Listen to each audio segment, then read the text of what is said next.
حي على الفلاح.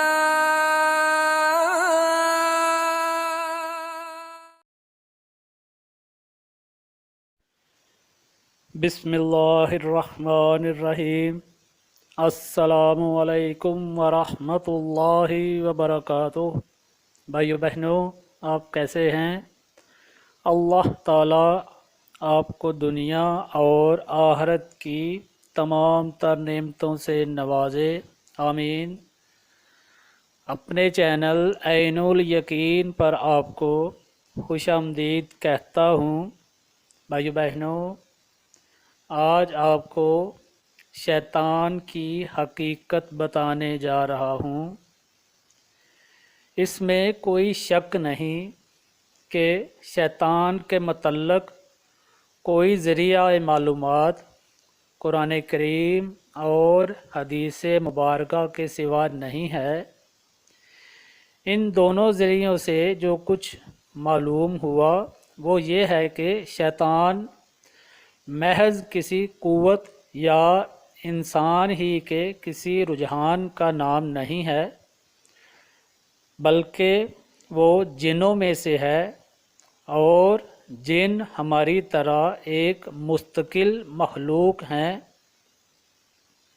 جس کا ہر فرد ہی انسان کی طرح ایک شخصیت رکھتا ہے۔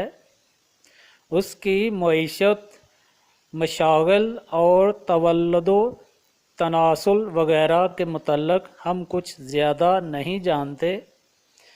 اس کو ہمارے جسم پر قبضہ کر کے ہم سے بالجبر کوئی کام کروا لینے کے اختیارات نہیں دیے گئے، بلکہ وہ صرف ہمارے نفس کو ترغیب دینے، اکسانے اور برے کاموں کی طرف مائل کرنے یا وسوسے اور شبہات ڈالنے کا کام کر سکتا ہے، اور ہم چاہیں تو اس کی ترغیبات کو رد کر کے اپنے ارادے سے ایک راہ اختیار کر سکتے ہیں، اور وہ راہ جو ہے وہ نیکی بھی ہو سکتی ہے، اور ہم اس کی تقلید بھی کر سکتے ہیں۔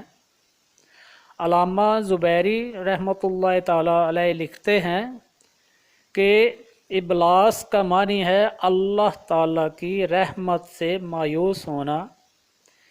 اسی لفظ سے ابلیس ماخوذ ہے، کیونکہ یہ ملعون اللہ تعالیٰ کی رحمت سے مایوس ہو گیا تھا۔ اس سے پہلے اس کا نام عزازیل تھا۔ علامہ اصفہانی رحمۃ اللہ تعالیٰ علیہ فرماتے ہیں کہ شیطان آگ سے پیدا کی ہوئی ایک مخلوق ہے۔ قرآن کریم کی سورہ رحمان میں ارشاد باری تعالیٰ ہے، اور جن کو خالص آگ کے شعلے سے پیدا کیا گیا۔ اس کی قوت غضبیہ اور رحمت مغمومہ بہت زیادہ تھی، اس وجہ سے اس نے حضرت آدم علیہ السلام کو سجدہ کرنے سے انکار کر دیا تھا۔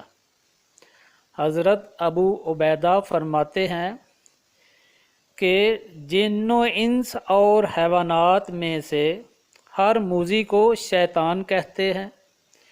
ابلیس جنات میں سے ہے۔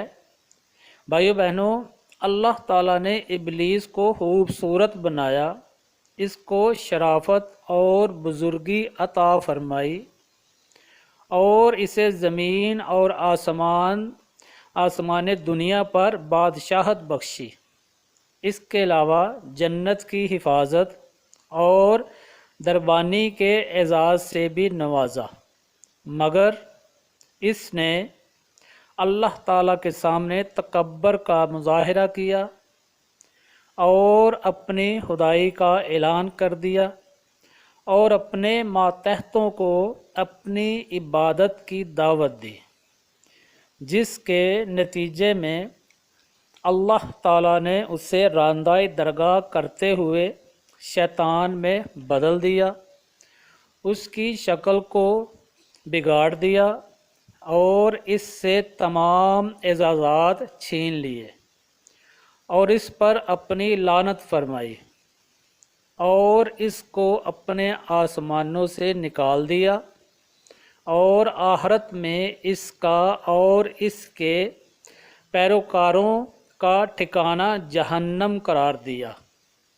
ابن جریر رضی اللہ تعالی عنہ فرماتے ہیں کہ حضرت ابن عباس رضی اللہ تعالی عنہ نے فرمایا کہ ابلیس فرشتوں کے سرداروں میں سے تھا اور اس کا قبیلہ اعلیٰ اور معزز تھا۔ وہ جنت کے باغات کا نگران تھا اور آسمان دنیا اور زمین پر اس کی بادشاہت تھی۔ ایک اور روایت میں حضرت ابن عباس رضی اللہ تعالی عنہ نے فرمایا کہ فرشتوں کا ایک قبیلہ جنات میں سے تھا اور ابلیس اسی قبیلے میں سے تھا۔ ابلیس آسمان دنیا اور زمین کے درمیان کا ناظم اور نگران تھا۔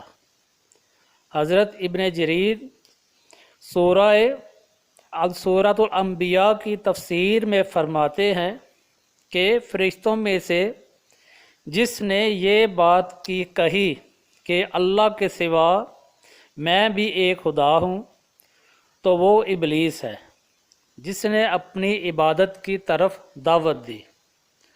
حضرت ابن عباس رضی اللہ تعالی عنہ فرماتے ہیں ابلیس فرشتوں کے اس قبیلے سے تھا جسے جن کہا جاتا ہے۔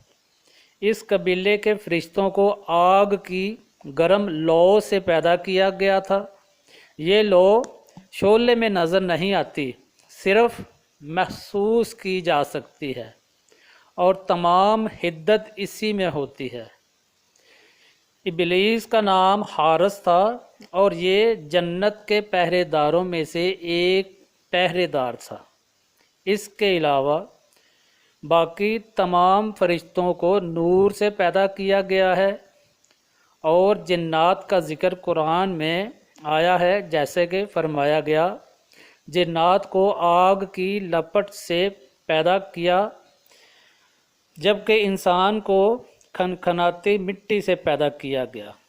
آغاز میں زمین پر جنات ہی رہتے تھے، انہوں نے زمین پر فساد برپا کیا اور ایک دوسرے کو قتل کیا، پس اللہ تعالیٰ نے ان کی سرکوبی کے لیے ابلیس کو فرشتوں کے ایک لشکر کے ساتھ بھیجا۔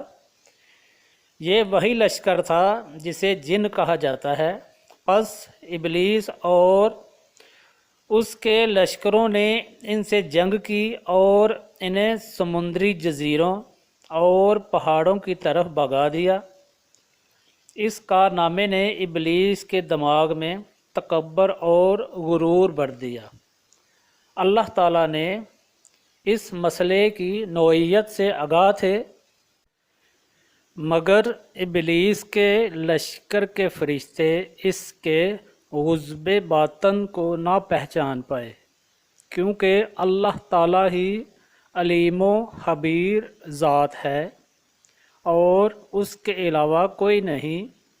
ایک اور روایت کے مطابق اللہ تعالیٰ کی بنائی ہوئی مخلوق میں جن بھی ہیں جو ہم کو دکھائی نہیں دیتے، مگر جن ہم کو دیکھ سکتے ہیں۔ یہ بہت طاقتور ہوتے ہیں اور جہاں چاہیں پل بھر میں پہنچ جاتے ہیں۔ اللہ تعالیٰ نے انسانوں کو مٹی اور جنوں کو آگ سے پیدا فرمایا۔ یہ زیادہ تر جنگلوں اور پہاڑوں میں رہتے ہیں۔ جنوں میں سب سے بڑا جن شیطان ہے، اس کا نام ابلیس ہے۔ یہ پہلے آسمان پر رہتا تھا اور اللہ تعالیٰ کی بہت عبادت کرتا تھا۔ اللہ تعالیٰ نے جب حضرت آدم علیہ السلام کو پیدا فرمایا تو فرشتوں اور ابلیس کو حکم دیا کہ ان کو سجدہ کرو، تو سب فرشتوں نے اللہ تعالیٰ کا حکم مانا اور آدم علیہ السلام کو سجدہ کیا، لیکن ابلیس نے اللہ تعالیٰ کے حکم سے سرکوبی کرتے ہوئے سجدہ نہ کیا اور تکبر کا اظہار کرتے ہوئے کہا کہ میں اس سے اچھا ہوں، مجھ کو آپ نے آگ سے بنایا ہے اور اس کو مٹی سے بنایا ہے۔